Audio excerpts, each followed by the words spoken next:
use your phone for the audio and then your computer to show us some samples, then you don't need a microphone on your computer. That's true. That's true. We have a backup plan as well. I got the computer thing, but we got Ernest running the. Yes, so I'm going to be the visual guy. I've got all the visuals here. So when Lee will prompt me, he'll cue me, and then I'll switch to share my screen to share the visuals that he's talking about. That's perfect. Thank you so much for that. So, so I guess just Ernest, why don't see if you can share your screen right now, because I pulled over, I'm driving, but I want to make sure that you have all the permissions that you need so that we can just get started. No worries, thank you, I will. So here's me sharing my screen. Yes, share, and then can you see? You can see that. Okay, so for some context here. Yep, that's great. So for context here, it is August 5th, Wednesday, 2020, and we're having an open town hall to learn more about the process of creating videos, and we have Lee, who has graciously taken his time to help educate us on this process. So with that, I really want to pass the baton on to you. If you could just introduce yourself a little bit to the community, and then we'd love to just soak in your wisdom. Well, thank you very much for that great introduction. My name is Lee Nelson, and I basically have been consulting for Hollywood for like 15 years. And what that basically means is I work a lot with directors or agencies that have a visual problem that needs to be solved. And they bring me in, and with my expertise and the community that I've built up over the years, we're able to come in and help them move forward with any kind of creative execution they're trying to move forward in. And this could range from instructional videos to plot holes that are problematic in a movie. It could also be merchandise, advertisement-based things where they're trying to sell things or create an image for themselves. And we work, my background is essentially deciphering somebody's needs, and it gets filtered through me, and then I'm the person who understands the creative executional world of the process, right? So that's basically my background. And I've been related to James Cameron. I helped out with the development of Avatar. I've worked on Aquaman. We've done medical company how-to videos during the pandemic. Lately we've been getting into the whole crypto and blockchain era, which is to me very interesting because it's new tech. We've been making movies for a long time. The medical business has been around a long time, but where we're at now with the blockchain and decentralization and Nervos, we're entering a new realm. So there's new creative problems to be solved, and I think that's awesome. So that's basically why I'm here, to help you guys out. That's great. I'll jump in here. Michael speaking. I work closely with Jonathan, and we initiated this video project together. And one of the challenges we've come to is sort of figuring out how to tell the story. And so definitely we could use help on the creative department in figuring out how to put the pieces together for what makes Nervos special in a way that comes across exciting to the general crypto blockchain community of users, from the less knowledgeable to the more advanced. We're trying to appeal to a broad audience of people that are generally interested in the space. Are these people, I'm sorry, I have a quick question. Are these people, how much are these categorized people associated with the blockchain? Like, are they already familiar with it 100% or no? we got to start this genre at a very low tier and get them caught up? So it's interesting because you have a very broad spectrum. You basically, in this space, you have, let's call it, on a range from like speculator investor types that are just trying to pick a coin and make some money, versus people that are really building applications and are developing the underlying technology and the cryptography and very advanced concepts. And then you have, you know, people that fall in all across the spectrum. You know, most people that, even if they're on the technical side, are still have a little bit of that speculative bent to them, because that's sort of the nature of the space, is everyone's sort of placing a bet on where they think the future will land.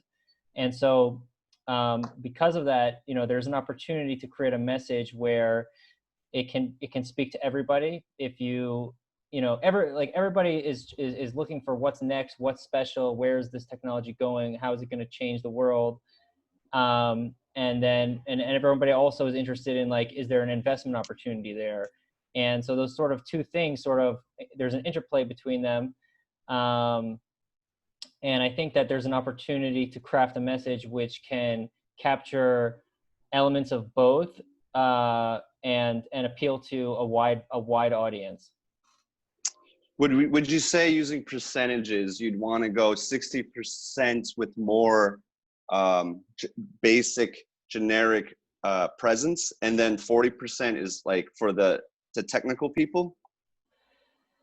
Does that make sense? Based on the sentiment that we've gotten from the discussions we've had with the community, that probably sounds like the right breakdown. I'll let Matt and Jonathan chime in here as well, and Lewis and William as well.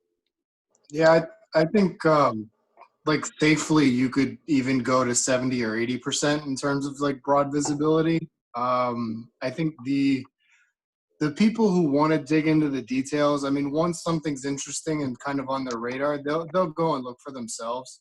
So it really is just kind of like reaching people, kind of standing out from the crowd. But the people that are, you know, really inclined to find the information, like, it's, you know, decentralization, you know, kind of comes through there. It's kind of like a DIY kind of perspective. People will go out there and do the work, but they just have to be interested. So we'll say like 70, 80% is presence, right? Is Nervos presence. And that could just be visually just a presence. And we'll say like 20 to 30% is the tech explainer aspect to it. Yeah. I think and I'll give examples of this as we move forward. But I would just say that we also want to make sure that it's, despite maybe being low on the technical side, we want it to still be able to appeal to those more technical people where it catches their interest. So even if they need to go ask the questions, but that's kind of how I think about it. So like in my background, you'd be surprised, you guys, directors, hold on, I'm going to shut this door because of course they're doing their blower. Apologize. If you still hear the background noise, it should only happen for about 20 minutes and then they'll be out of there. I'll probably go in here. Okay, so what I was saying was you would be surprised with how much commercials, like say a BMW commercial or a big mainstream movie, they will shoot a scene and then test that scene over and over again. And their goal is to try and reach as many people as possible without shoving it down their throat. You understand? It's like a subliminal kind of thing they're trying to cut through. So that would be the dance you play with the 70% presence, 20% tech. But that 70% presence is stimulating the tech community. You understand? Yeah, I mean, if you could achieve that, that's the goal. That's the target. That's the goal. Yeah, I agree. Okay. Right. So just wanted to jump in and maybe just segue a little bit into providing Lee with some context as to the process that has already gone on from the Nervos community. So just to provide him with as much background as to where have we come from, what's happened, what's been tried, what has been the process, and what is the goal, what is the main aim in the future for the project. Again, the point is to provide Lee with as much context so that he can give the feedback needed. I mean, Okay. I can tell you what I know so already, if that helps, or do you just want to do your Jonathan put together an article that sort of summarized the process so far. It's about a 5 to 7 minute read, something like that. But Jonathan, do you want to jump in here just because it might be top of mind for you since you just wrote that? Sure. Well, what I would say is that Nervos is probably the most advanced blockchain technology that's in the market today, that's actually launched and is not just theoretical. That's what it has doing very well. It also has an incredible, aside from just being some of the most advanced technology, it also has an incredible team behind it that's rapidly innovating or getting involved with the project. Those are the good sides. The bad side, yeah, go ahead. Is this because I wrote the most complex technological, maybe not complex, but the most technological. I wrote how. Like, how did you guys get to this? And I assume it's because of the team. I think there's a lot of kind of like standing on the shoulders of giant there. Yes, well, not only that, but the underlying concepts. It really. Yeah, I think Jonathan's got a delay. If sorry, just to jump in again. I think just to clarify that we want to talk about the video process. So from the inception of the idea that Michael and Jonathan had to do this video series, what has been attempted to make that come to life? What have Michael, what have the whole community tried to do to make this project come to life? I mean, it comes from setting up the Telegram group to some of the treatments that have been tried to written, just to give Lee as much context as to what's been tried before to make this video series happen. Yeah. So we first pitched to the foundation. The way these blockchains work is they're usually started by a nonprofit foundation, which funds the development of the core technology. And then they sort of, at some point in time, like fade off into the distance, and then the technology takes a life on of its own. So right now we're still in the early stages. This foundation has a bunch of money and they're trying to seed the ecosystem to grow. So we pitched to the foundation for this idea because we felt that marketing and getting and achieving differentiation in the market is really difficult right now. There's just a lot of noise. And so they encouraged us that if we're going to pursue this video project, first we thought about doing a series of explainer type videos. And then they said, why don't you do something that can get community involvement? Because these are really the ethos of these systems are decentralized, community driven, community owned in essence. And so we put together this, actually one of the community members helped us to put together a group that was focused on discussing and pushing forward how this could take form.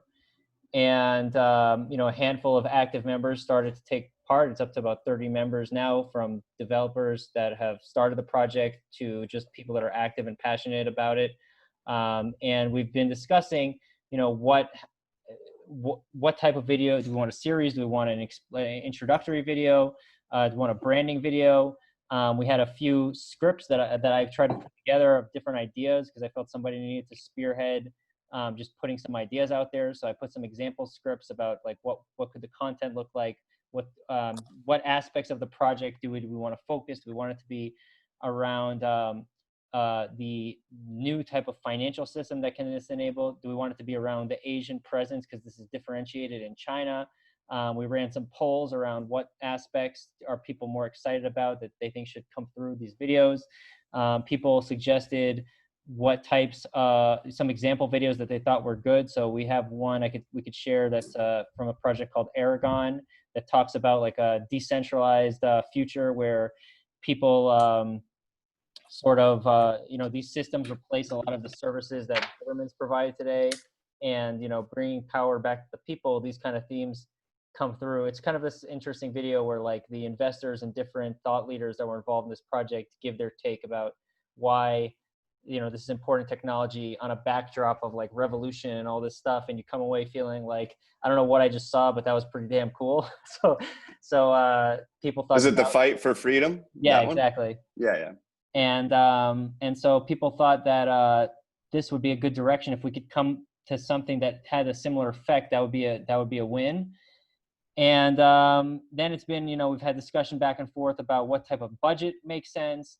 And we've kind of, at a certain point, we felt like we're going in circles because we weren't able to come to a specific, let's call it script or outline or something that everybody could get behind. And we decided, you know what, let's bring in a couple pros that can put forth a proposal. And then once we have like a few concrete options by people that can actually execute on it, then we can have the community vote on that. And that will be, a way of getting to the finish line. Got it. Very good. All right. Hope that was accurate. If I missed anything, go for it. No. I have a lot to comment on. So.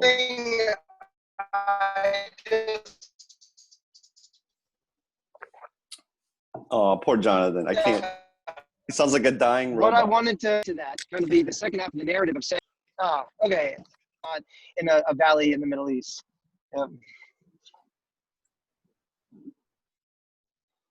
Jonathan, yeah, you're cutting in and out. If you could maybe like drive 5 minutes up the road, maybe you'll get better reception.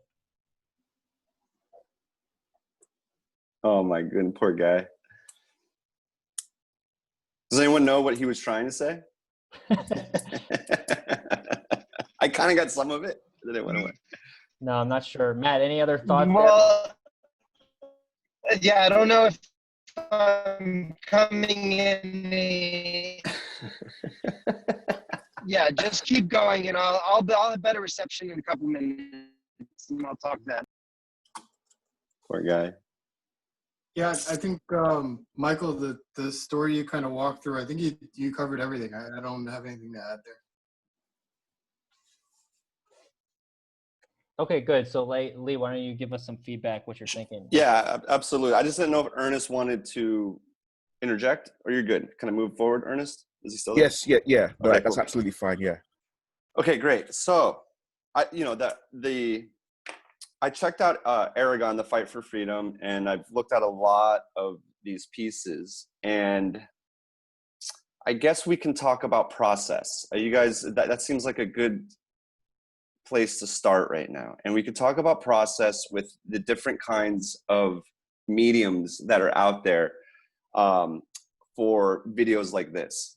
So I gave some links to Ernest, and these links are, there's only 3 links. And I chose these links because one, first let me back up a little bit. Let me comment on your Nervos CKB video. I don't know what the title of it is, but it was an introduction to Nervos CKB.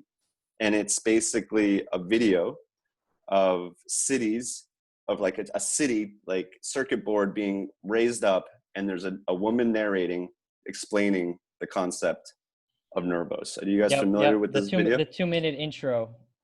Correct. I'll share it now. I'll share it on my screen now so that everyone knows exactly what we're talking about. And we don't have to play the whole thing. If everybody understands what it is, we can just, move on. But I have some comments based on this. And it's kind of my pet peeve with all the explainer videos that are out there. Yeah, I think we all know the video, so we don't need to watch it. Okay, cool. Yeah. So to me, the most helpful thing in this video are not the visuals, surprisingly. It's the woman talking. I can turn the video off, or I can mute the video and listen to her talk and get the same amount of understanding as watching the visuals with her talking. Does that make sense? Yep. Meaning that the visuals aren't really giving you enough bang for your buck, right? Like all it is buildings rising and stuff like that. Yeah, it's metaphoric, it's all this stuff, but I mean, come on, it's not really drilling the point home. And a lot of these videos that are out there are kind of like that. And I guess they're effective to some degree, but that is just as effective as a Fiverr video, right? Like, I don't know if you know what Fiverr is. Are you guys all familiar with this term, Fiverr? Meaning getting a freelancer to put something together for you? For like, exactly, like that whole kind of thing. And I've worked with Fiverr in the past, and we could talk. If you have any questions about the process of Fiverr, I'll be more than happy to answer all that stuff. But the point that I'm trying to get at is, you know, you can always have a little money in the bank. And if you wanted to do like little explainer videos, you can just go to Fiverr and get something just as effective, right? So that is kind of my pet peeve with the Nervos thing that was put out. And it's beautiful and it's great. But if we're trying to nail that presence and tech thing that we were talking about earlier, I think we have to think a little bit more outside the box, or at least, you know, play with what's outside the box. We don't have to choose it, but you guys are very lucky because you don't have an immediate deadline. I don't think. It doesn't sound like you need something in 2 weeks, 3 weeks, 6 weeks, right? Like you guys are kind of like at the beginning stages of this. You're asking the right questions. So you don't have to really rush and like hit this. A lot of people go to Fiverr because their bosses are saying, you need a video by August 13th. And it's so easy. It's too hard to wrangle all these companies. So they just go to Fiverr and they met their deadline. They get like, it's like when you were in high school, someone gave you a homework assignment and you went home and you did a C+ homework assignment, right? That's like Fiverr. You passed the class, you know, no one's going to freaking talk about you. No, you know, you just got through it, right? That's kind of like my analogy with that. Yeah. So that's the thing. Now, okay, so what does kind of resonate a little more? So why don't, you guys may have seen this, and this may look very expensive and very high end and like crazy, but it's really not. It's actually cheaper than what we're gonna show you next. So the first thing I wanna show you, I think, what do you think, Ernest? We should show the Unreal? Are you there? Unreal, yes. I'm gonna share Unreal right now. So this is called Rebirth, and this was just for a promotion for Unreal, which is a video game real-time rendering system. And this is all done in real time, right? Meaning video game-like quality. You guys probably know what real time is. And I'll just let it play so you guys can absorb it a little bit. Is there music? Can you guys? It's all about the sound. Can you guys hear it?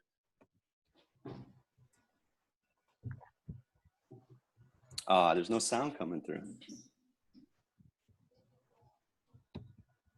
use of knowledge to alter their environment.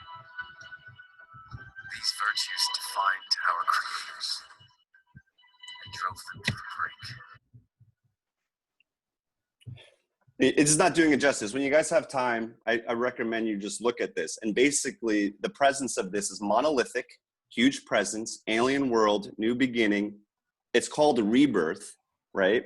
Nothing is being grown. It's not cliche. It's a journey. And it has a sense of pacing. Here, let me just see what I wrote here. I wrote this all down. Yeah, this is great.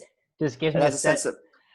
Sorry, I was going to say, it's like, you know, it gives you that cinematic feel of like, you know, there's certain powerful emotions coming through. That's right. And something big is coming, right? Doesn't it feel like something is coming, or we are arriving to somewhere new, right? I love it.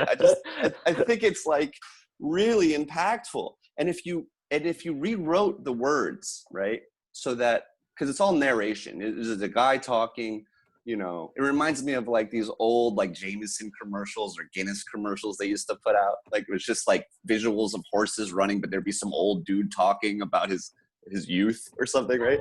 But that's the key here. And what happens is it's personable, right? It's not fake, you know, there's some humanity in it. So this represents, let's see, what did I write here? Pacing, style, mood, quality. And you may say, oh my God, this looks really crazy expensive. But they were very clever on how they did all this. If you go back and look at it, the camera moves are locked off, simple. They're animated matte paintings, right? They chose very specifically when they would have motion. They chose very specifically when there would be volumetrics and yada, yada, yada. And this is what I do, right? Like that is me. You know, my strength is, my goal is always this. Okay, I have a better example for you. Have you guys all seen Stranger Things, right? You guys know the opening with the titles, Stranger Things, and it's just type floating around the screen. That cost zero money to make, that title sequence.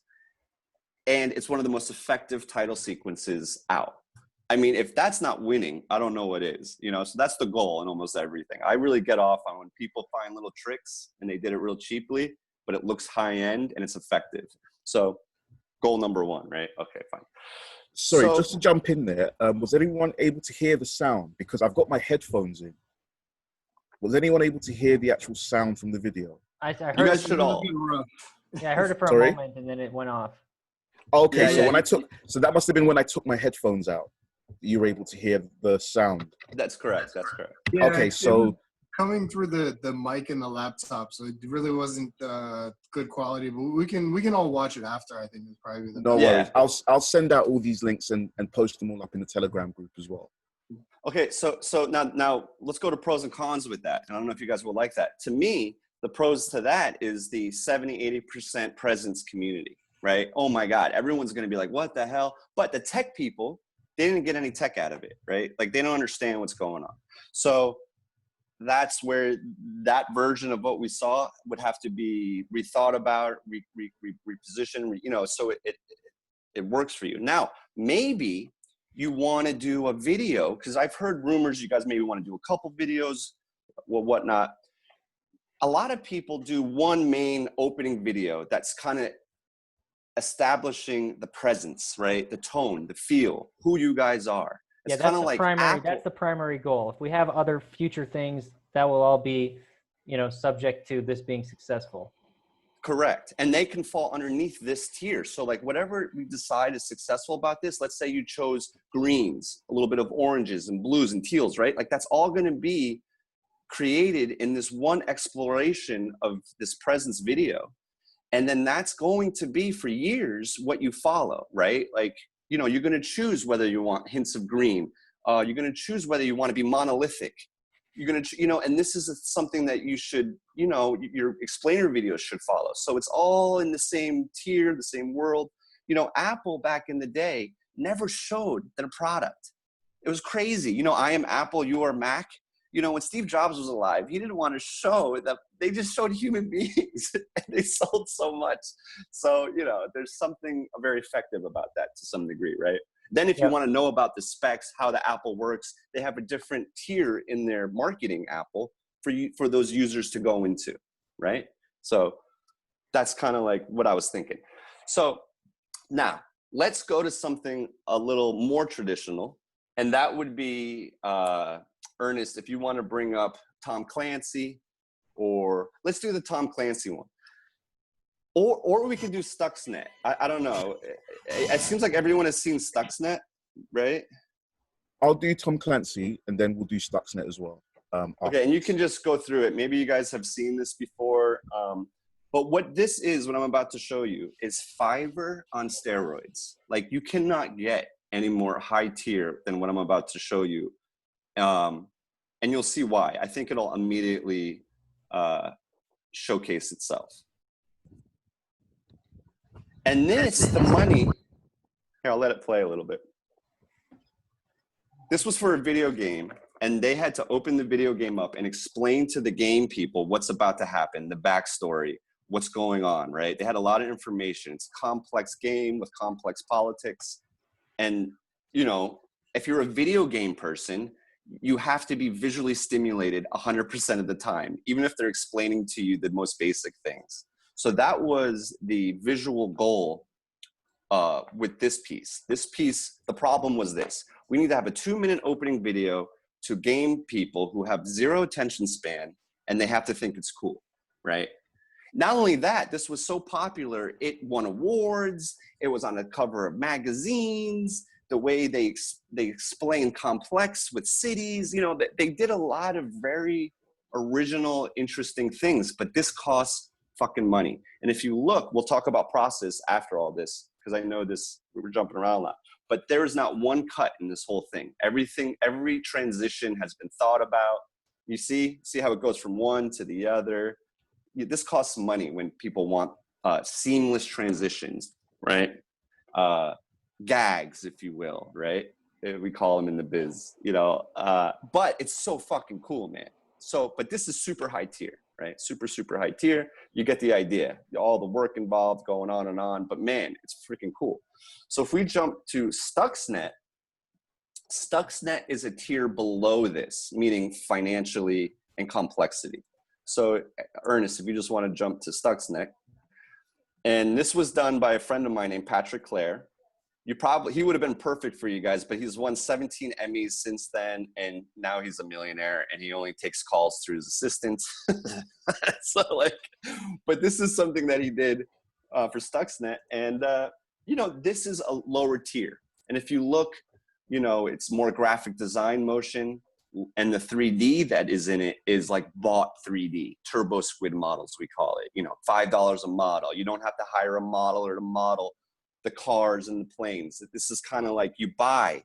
The way this was done is all the moving parts and everything was bought and then assembled by an artist, right? And it's some cool stuff, right? It moves around and all this stuff.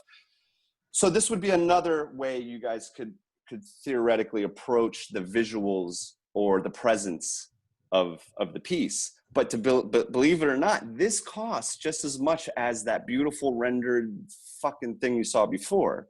So, okay, now you guys are kind of play with and decide, what's our medium? Medium means, is it 2D? Is it graphic art? Is it illustrations? Is it a stylized 3D render? Yada, yada, yada, yada, so forth and so on. I think that explains it, right? Like you see the difference of parallels you could go through, right? You could go through a very monolithic Kubrick style, right? Or you can go with this really a lot of stuff happening, moving around fast on screen, getting you hyped in that kind of way, right? I think that I like the first one. Just speaking off the cuff here, I don't know what other people are going to say, but one of the things I like about Nervous is that the design behind it, the founders, everything is extremely thoughtful and and focused on longevity and sustainability. And good. And I think so. There's kind of like a slowness to that came through in the first video. The other point I was going to ask is that one of the things we discussed that we liked in the Aragon video was having these influential people, influential crypto people speaking and talking about the impact that this could have. And so we can probably line up a similar type of thing. I don't know how we would achieve that, with COVID and doing it over Zoom, but having voices of different influential people is a possibility. I don't know what you think about that type of.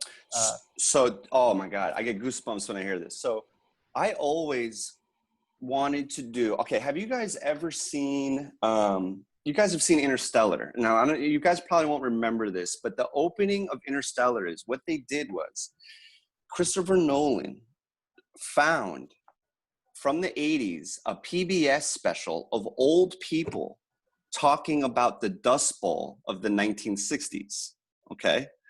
Then he stole that documentary footage and he put it in Interstellar. And the way it cuts is, there's an old man sitting in a chair or a woman saying, I remember when the sand, when the dust was coming in. And then it cuts to actual Christopher Nolan shots of Interstellar. And I thought that was clever. And then that brings me to this. So one aspect is you could have either voiceovers, right, of these people we all respect in the community, in the blockchain crypto community. And to take it even a little further, they're sat down and they're being documentary style, beautifully lit in a chair with a nice backdrop. And we can be clever about that. Like, is it books behind there, right? Because that was the old knowledge, we can play with the setting and stuff. But then it's intercutting between them talking and this surreal universe that we build, which is that first thing that I showed you. You know what I mean? Like maybe it's something along the lines of that. Now, you guys have a lot of ideas, and let me just talk to you about how you move forward financially, efficiently, and all that stuff. I recommend, and not many people do this, but the people that do it right tend to do this. They end up working with a designer or something of the equivalent, somebody that's in the world. And that person is on per diem, or, you pay them, you work all that out. But it would be the equivalent. I don't know if it works the same way with programming. But before you hire a whole bunch of programmers to execute something, don't you need to have your main master programmer that's first crossing the T's, dotting the I's, figuring it all out, working with you guys. And then once that model is figured out, then you go and he goes, I need resources now. And then you move forward. I would say it's like a kind of software like, architect or CTO. yeah. So it would be the equivalent of that with design. So you guys have a lot of ideas, and you'd be surprised what one person can do cheaply, affordably, I should say, not cheaply, but sitting down and you're just exploring the internet for, you know, like images you like. I worked with James Cameron on Avatar, okay, back in the day before Avatar was even made. And the studio didn't even pick it up yet. And the first thing James Cameron did out of his own money, he took like 20 grand and he hired 7 artists that he liked all around the world: Brazil, Argentina, Tokyo, Korea, America, and a couple other places. And he just gave them, you know, assignments, and they just gave back their work. And he worked with them for 2 years, right? And he ended up getting a book, right? A big book. And that book he presented to the studio. And then based on that book, the studio gave him $144 million to start Avatar. So I don't know if you guys can understand the connection there, but I would say one option is, you know, unless you're in a rush, but if you want to go easy and figure it all out, cross T's, dot the I's without making a huge commitment, you can commit to a little bit in the beginning. You know what I mean? And start, you know, getting in the rhythm of creativity, figure out what you want, figure out how you do this and that and that. And then once you get a better idea of who you are and what you've done, now you move into a little bit more money, right? Now we got to start putting things in motion, timing, pacing, editing. And the way that is breaking down is you create mood boards, or you do design-based influence art, you know, whatever it is. You just go on the internet, like, I like this, I like this, I like this. That gets refined. And eventually you get into, you move into like final frames of some sort that kind of really represents the color, the composition of where we're going. And then from there you do an animatic. You take those frames and you break them up and you do basic timing. You can watch old Pixar behind the scenes movies. It's kind of like the same thing. They start off with just cartoon sketches of the whole movie, and then they move into a little bit more elaborate. And then eventually you do previs, which is the whole thing, moving, approved, you got it. And then you move into texturing, rendering, color, execution. That's where all the money comes in. That's when you got to get the big fucking, that's where 80% of your budget goes. But 20% of your budget in the beginning is, you know, mood boards, frames, animatic, and previs, you know, essentially. Now, if you go to Fiverr, it's none of that shit. You kind of just, you go in there, they do a 3-tier system, you know, you get 3 notes, in and out, blah, blah, blah, blah, blah. And I think Fiverr would be great for like all the how-to stuff. Sorry, Lee, can you just explain what notes are and explain? Sure. What, with Fiverr or in general? With Fiverr. Okay, so the way Fiverr works, real quick, is if you go on there, you'll see an artist or something you like, and then there's usually guidelines, and they'll say for $5,000 or $3,000, you get this, and this means you get 3 revisions, you get, you know, 4 hours of call time with me. Like, there's all these, like, it's set up so it's like a business in a way, so that if you don't like what they've done after those 3 notes that you get, that's overage. And then they get to charge you more, you know, more. So if you want to be a lot of hands-on and refine and change and tweak and do over, Fiverr can get expensive, and it's not really designed for that. And if you do want to do that, I just recommend getting an artist or a designer or somebody, you know, that's like us, to just work with. You know, it doesn't have to be a lot of money. You know, occasionally, once a week, maybe you want an update and you move forward and you see, and then you show to the community, you go back and forth. And that, to me, you build a long. I think it would be helpful. Sorry can you hear me? It'd be helpful to contextualize when you say a lot of money or a little bit of money. If you could give like a range, like is a little bit of money like $200, or is a little bit of money like $2,000? Yeah, like, so a little bit of money. I'm not, you know, I'm not passing any judgment. I just don't have context for those. Yeah. So I would say for something you would be happy with on a C+ average, right? So that means you're not completely dissatisfied and you're not head over the heels. So you're somewhere in the middle. You could do a minute 30 for $5,000, I would say, maybe $2,000 to $5,000, and that's on the low tier, right? But if you're doing something where you're doing, let's say, But 5 is video. that's for which phase? That's for creating the video?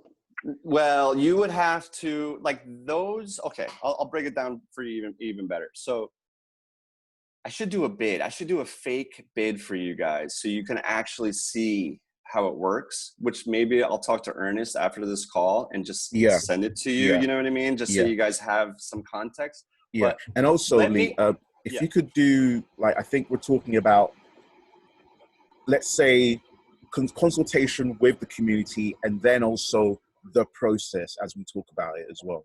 So let's do Fiverr as a whole process, and then let's do a more in-depth process where there is consultation with the community, and then there is a process of creating a video in terms of giving a range. So you can give a range in Fiverr from top end to bottom end. So what do you want to base it on? A 2-minute video? Yeah, Tom Clancy. Tom Clancy.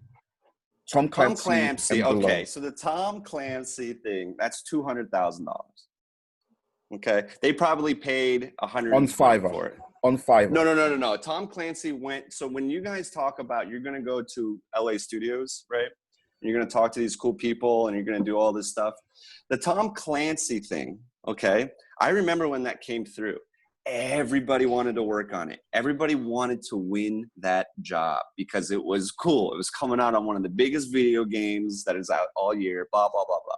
So what they were allowed to do and get away with, Tom Clancy did a bidding war, okay? And a bidding war means that the Tom Clancy people know that a lot of people want to work on this video, A, and B, they did a bidding war, which means that they sent out this pitch to 5 of the top studios in LA. So that would be Elastic, Prologue, The Mill, like whatever they are, right?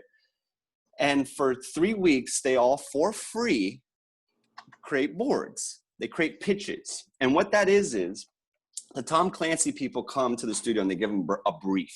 They say, we're doing a how-to video to explain what's happening in this world of the game. We want it to be surreal, right? They give you a couple adjectives and a couple freaking, skewed words. And then they say, we'll see you in a week or whatever. And then you pitch and you do that for free, okay? Now, not every studio decides to do that because it depends on the project and how much hype and how much eagerness is to it.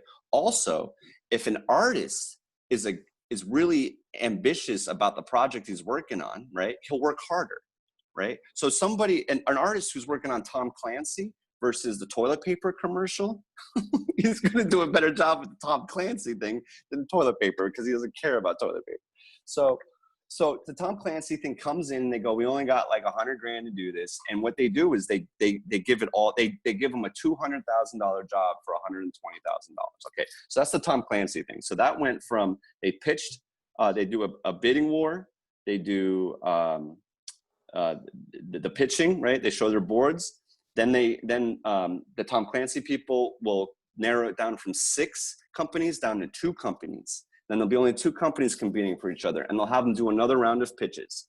If they're real dicks, they won't pay them. But if they're cool, they'll pay them for that final round. But that's all. It's a sketchy world. That's all to the producer and the people. How much about in terms of specifics? So what? And cost money?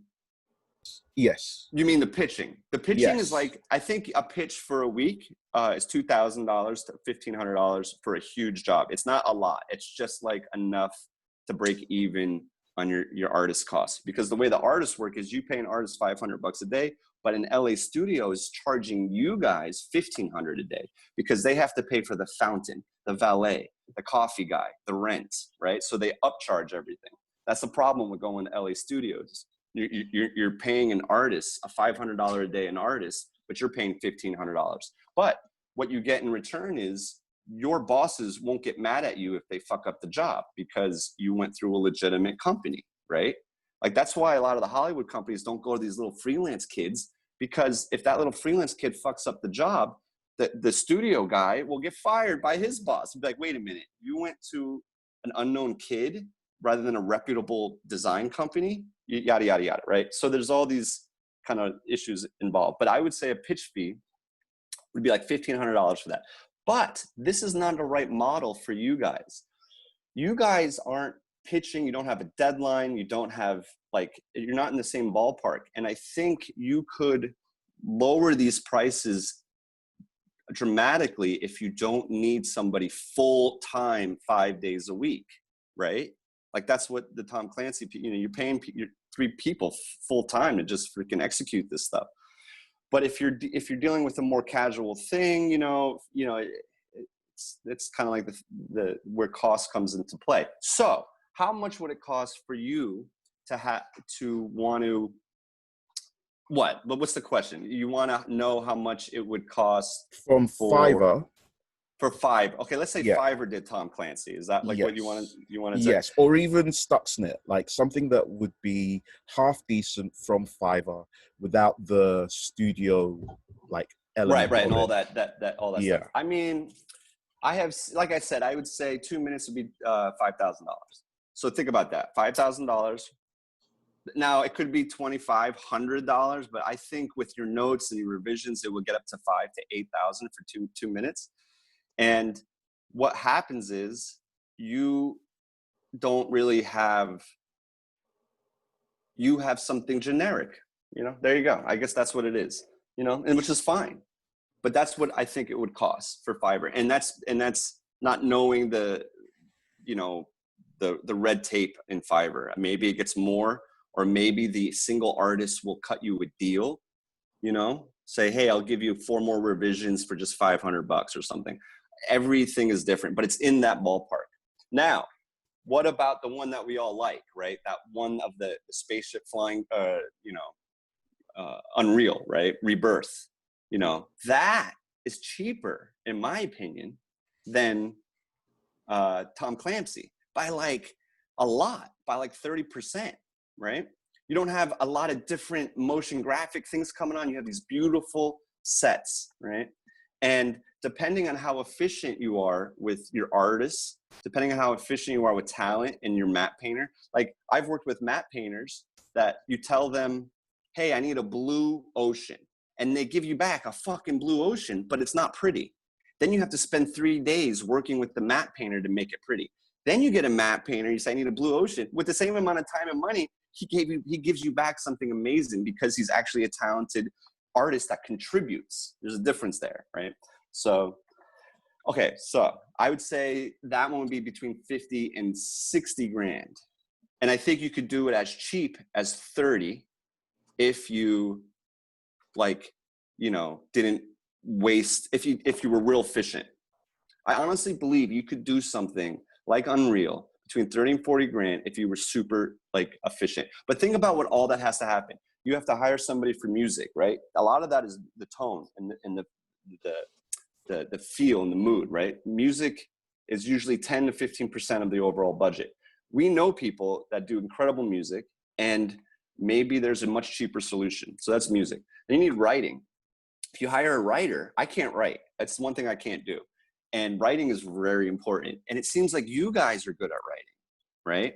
So you guys could do all the research for dialogue or writing or narration, and then maybe approach a writer to help you narrow it down to the meat and gritty rather than hire a full-time writer for 2 weeks, right? Like that's one way you can be more efficient. Now, I can help you guys with all this. Like, I know there's a lot of information coming at you, but I feel like we're going to talk more throughout maybe a couple of weeks, and you'll have more questions and what have you. So just to give you some of that feedback. Then you have to have, that's it. I'd say writing and music is what's outside of our personal hands-on talents, right? Like if everyone couldn't do the work, I could do everything. I can do the animation, the rendering, the 3D, the compositing, the editing, but I can't write and I can't do music. So those are money things that you got to pay for right off the bat, unless you have contacts in that industry, right? If you got people who can help you with writing or music, bring them on out.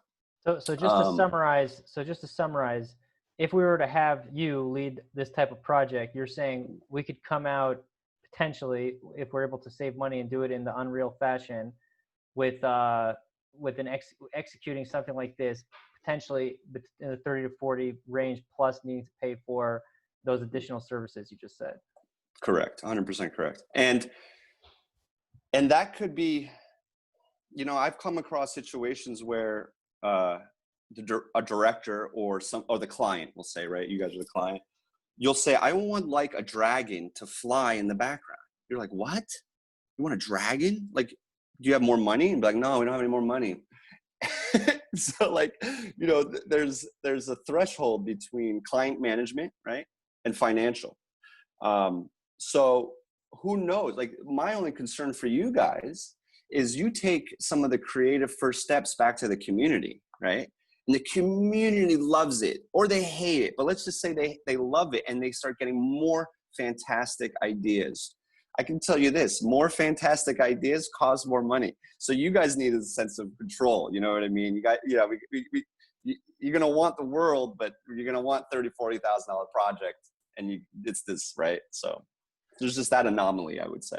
All right, that's cool. And it seems like this idea of working on a community-based project for something that's like, next generation technology excites you. So I just want to confirm that's the case. Oh my God, dude. So, okay, let me just tell you some backstory about why I'm depressed. Okay, I'm 40 years old, okay? I'm not depressed, but there's moments in my career where I look at myself in the mirror and evaluate myself. And it's this, for 15 years, I have been making capitalistic products, okay? I'm an artist who legitimately sold out, right? I make advertisements for people to buy things. I make shitty movie visual effects, and I feed egos, right? And in the world of today, like this happened about 2 years ago when like society started to fall apart, where immigrants needed help, and all my lawyer friends went down and helped people. And I'm like, oh my God, I'm like, my profession is so narcissistic. Like, I haven't been able to help anybody. Like what I've done with my talents hasn't benefited mankind in any fucking way. So, right? So that leads me to, I did some medical company stuff. I have a 3D printer. I printed a whole bunch of masks during the pandemic. And now we're talking about crypto. This is the first time in my career where I feel like a talent of myself is actually being utilized efficiently for a real purpose, right? It's sticking to the wall finally. Everything I do is a stupid little thing for 30 seconds to feed an ego for a director or a client, and it's gone forever.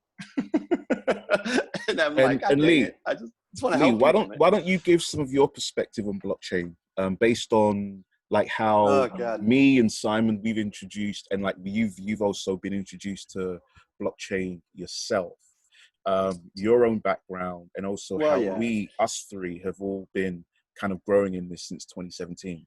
So yeah, it would be good to give some of your perspective and background in the actual technology itself. So do you guys know the first coin? You guys want to know the first coin I bought? You'll never guess. The first coin I bought was IOTA. Do you know what IOTA is? Ooh. Oh yeah. Did it over $1 when you bought it? No, it was like 0.001 cent, right? Okay, well that's like good. Yeah. No, this is years ago. I've been in blockchain before the hype and all that stuff. Before all that stuff. But what got me going was the Internet of Things and like this whole concept, right? The concept of the tangle and like blah, blah, blah, blah, blah, blah. And I was like, what? I was like, this is a whole new thing. And then it was weird because I love Arduino and Raspberry Pis, and like, I like making things with like, my car and all that stuff. And like, I was always thinking of a world where we're all connected through this. And then all of a sudden, a friend of mine was in IOTA. And then I learned about the blockchain and decentralization and all this stuff. And, World of Warcraft. And, my little brothers all wanted Ether when they were for their birthdays every freaking day. So like, that's how I basically got into it. And then about 2 years after I got into it, it got, then we had that huge explosion happening with, when was that, 2017, 18?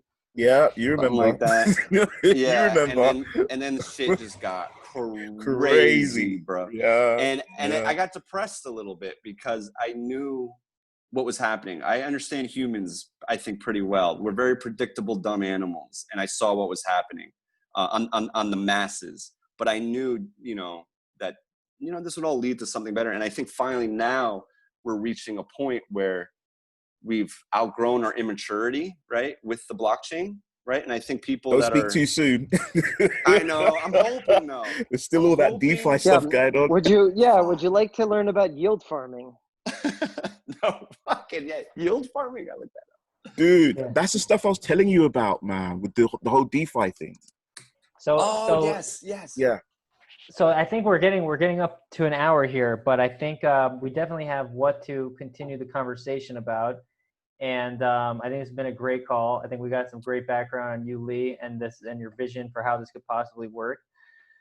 I want to make one note, you guys, real quick. And this is my last thing. Aragon, okay, is great. The problem is we're in a pandemic right now. It's really hard to shoot live action. That's all. I just want to let that out there. So. Yeah, so we have to figure out if we want to use the narration of the people, how we would get their audio clips and them speaking without having necessarily a video person on site, or I don't know how that would work. But now, if I have ideas on that, can I just text you guys in Telegram? Like, yeah, we'll set up. Yes. We'll invite you. No, the group. The group is made for that. I mean, that's what I figured. You own this project just as much as anybody else on the phone here. That's the whole beauty of this, is that it's a flat hierarchy. Right. And it's a round just so table. Happens,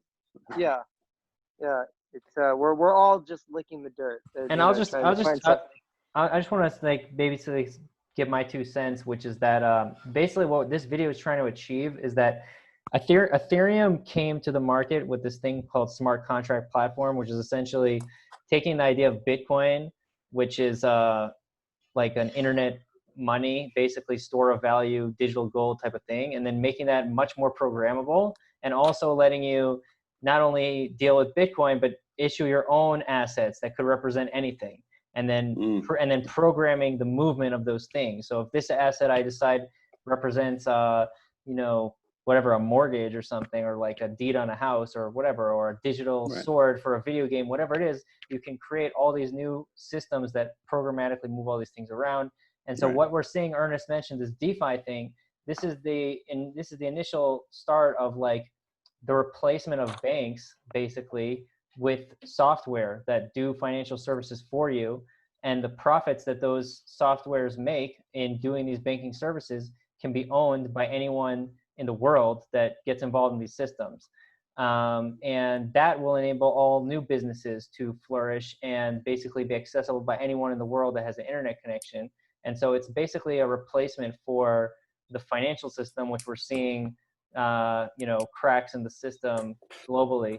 And so what Nervos came to do was to potentially create a base for that.